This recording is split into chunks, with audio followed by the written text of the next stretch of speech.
Ele já era diferente por ser goleiro.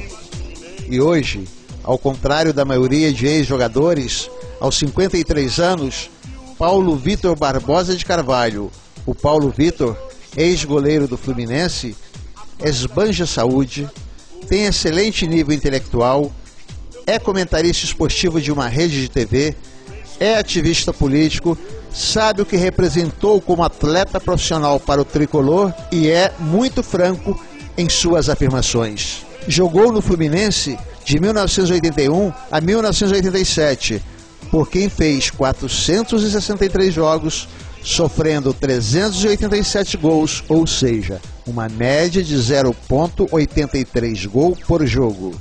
Apenas o legendário Carlos José Castilho jogou mais que Paulo Vitor no Fluminense.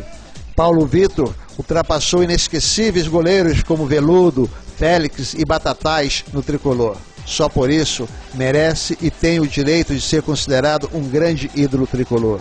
Em 24 anos como atleta profissional, atuou por 16 equipes, começando pelo CEUB de Brasília e terminou no Volta Redonda do estado do Rio de Janeiro em 1994. Mas foram os 7 anos de Fluminense que lhe deram as maiores glórias e o passaporte para a seleção brasileira, onde fez 27 jogos e foi reserva de Carlos na Copa do Mundo de 1986 no México.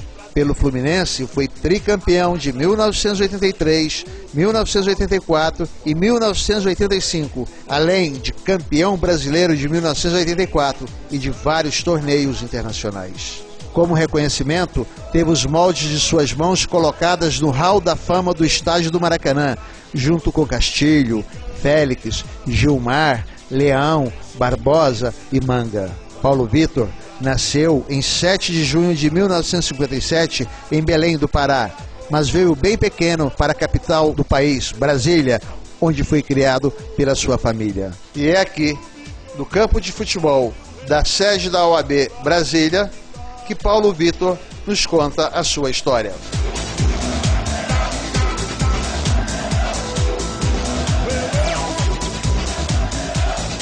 Paulo Vitor nasceu aqui em Brasília, num bairro chamado Cruzeiro Velho, nos campos batidos de terra.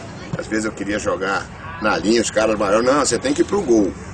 Como eu era um menorzinho, mais magrinho, então eu ia pro gol. Então dali eu comecei realmente a ver a minha vocação para goleiro. Daí começou a surgir o Paulo Vitor. Fui profissional com 15 anos de idade, fui titular do CEUB, e eu me lembro que nós fomos fazendo uma excursão à Europa, à África, e num jogo contra o Real Madrid, com 15 anos, o Real Madrid, nós ganhamos de 2-0, o Real Madrid queria, porque queria me levar de todas as formas, mas o CEUB não quis me liberar na época.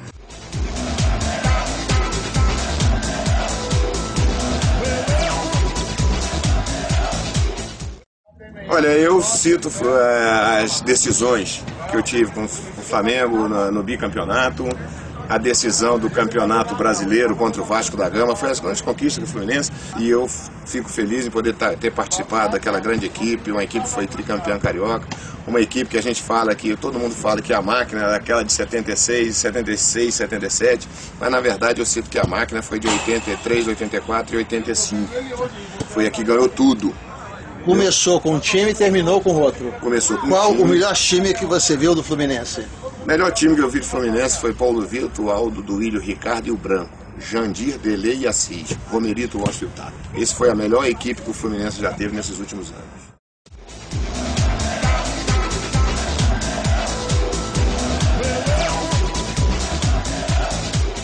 A minha maior defesa foi num jogo Fluminense e Flamengo.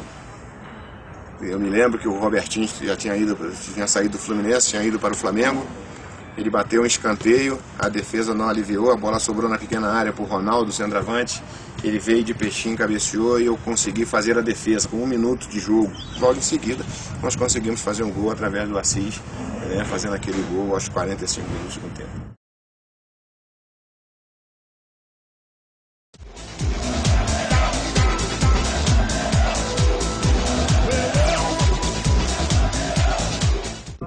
Nós jogadores a gente passa, o clube fica. né? O clube é uma entidade, ele vai ficar para sempre.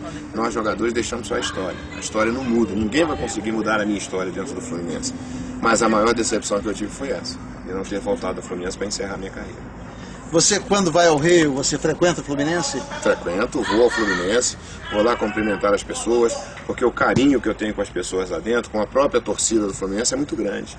É um elo muito grande e a gente não esquece isso da noite para o dia. Então toda vez que eu vou ao Rio, eu vou ao Fluminense, vou lá abraçar o pessoal, vou abraçar o Aloysio, que trabalhou na minha época, abraçar o Jerônimo, que está lá, que eu considero um parceiro, um amigo, toda vez que eu vou lá, eles fazem festa para quando eu chego, o Bira, que foi segurança na nossa época lá. Então hoje eu faço questão de, quando eu vou ao Rio, eu vou ao Fluminense abraçar essas pessoas.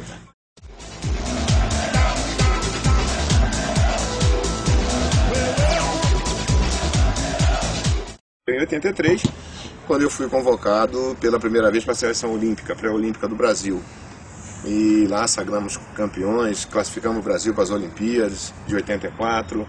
E depois, fora disso, eu fui convocado em todas as outras convocações para a seleção brasileira. A primeira já veio em 84 também, já com o Edu, na principal, o Edu era o treinador.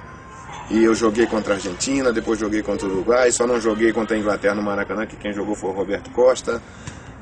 Então, dali para frente, eu fui sendo convocado em todas as convocações, até a Copa de 86. Eu fui convocado com o Evaristo para 85, eu era titular com o Evaristo.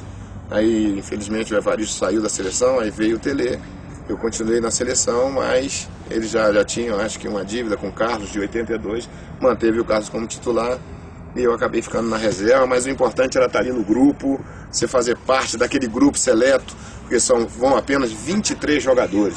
Você vê no universo de bilhões de jogadores, você está entre os 23, é muita coisa. Então aquele cinema passa todo na sua cabeça, de criança, das dificuldades de andar a pé para ir treinar e chegar na seleção brasileira, a uma Copa do Mundo, isso aí não tem dinheiro.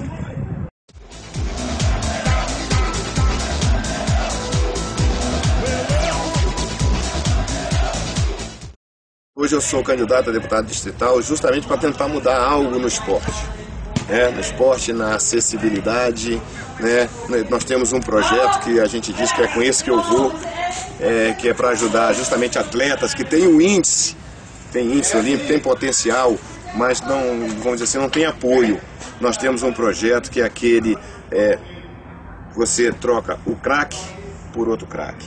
Antigamente, nós dizíamos que o craque era aquele que ia jogar futebol. Hoje, você fala assim, eu sou craque, craque é que você fuma.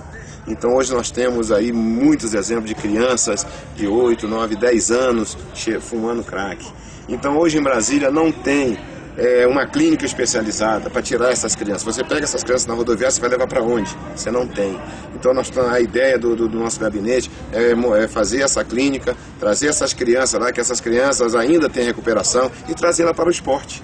Fazendo esporte, com certeza elas vão sair lá.